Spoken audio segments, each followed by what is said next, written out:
49 అంటే సంతానం, 49 అంటే సంతోషం. నమస్తే, welcome to I dream. Margadarsi chit fund కేసులో రామోజీరావు అరెస్ట్ అవుతారా?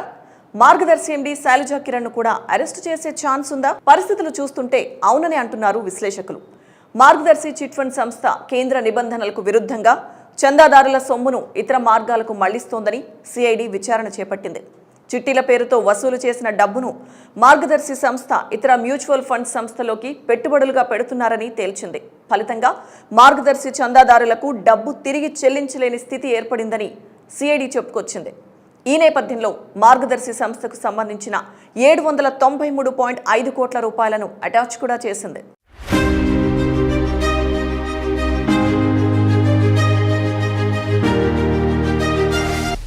మార్గదర్శి చిట్ ఫండ్స్ కేసులో A2గా ఉన్న శైలజా కిరణ్ ప్రస్తుతం ఇండియాలో లేరు. జూన్ 6వ తేదీన మరోసారి సిఐడి విచారణకు హాజరు కావాల్సి ఉంది. శైలజా కిరణ్తో పాటు రామోజీరావు కూడా ఈ కేసులో సిఐడి విచారణకు హాజరు కావాల్సి ఉంది. ఈ నేపథ్యంలో శైలజా కిరణ్ విదేశాలకు వెళ్లడం, అక్కడి నుంచే లుకౌట్ నోటీసులు ఇవ్వకుండా తెలంగాణ హైకోర్టును ఆశ్రయించడం చూస్తుంటే సిఐడి అరెస్టు చేస్తుందనే టెన్షన్లో ఉన్నారా అనే ప్రశ్న తలెత్తుతోంది. మార్గదర్శి కేసులో అక్రమాలను సిఐడి నిరూపించడం ద్వారానే చరాస్తుల అటాచ్మెంట్ కు ఏపీ హోంశాఖ ఆదేశాలు జారీ చేసింది. ఈ నేపథ్యంలో రామోజీరావుతో పాటు శైలజా కిరణ్ ను కూడా అరెస్టు చేస్తారా అనే ప్రచారానికి తెరలేచింది. మార్గదర్శి కేసులో విచారణకు హాజరు కావాలని శైలజా కిరణ్ కు సిఐడి 3 సార్లు నోటీసులు ఇచ్చింది.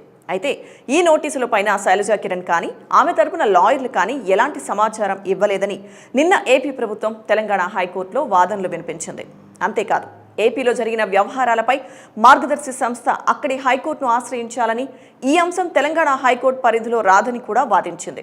మరోవైపు మార్గదర్శి కేసు సుప్రీంకోర్టులో పెండింగ్లో ఉందని, ఆ ఆదేశాలు వచ్చే వరకు శైలజా కిరణ్ పిటిషన్పై విచారణను వాయిదా వేయాలని కోరింది. దీంతో ముందుగానే శైలజా కిరణ్ ఎందుకు తెలంగాణ హైకోర్టును ఆశ్రయించారనే అంశంపై చర్చ మొదలైంది.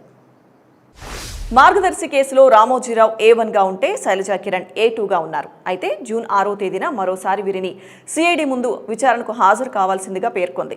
ఈలోపే శైలజా కిరణ్ హైకోర్టును ఆశ్రయించడంతో ఈ కేసులో అరెస్టు జరిగే అవకాశం ఉందా అనే కోణంలో రాజకీయ వర్గాల్లో చర్చ మొదలైంది.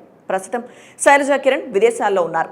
ఎలాంటి సమాచారం ఇవ్వకుండానే శైలజా కిరణ్ విదేశాల్లో పర్యటిస్తున్నారని ఏపీ సిఐడి చెబుతోంది. దీంతో అరెస్ట్ అనే మాట చుట్టూ విపరీతమైన చర్చకు తెరలేచింది.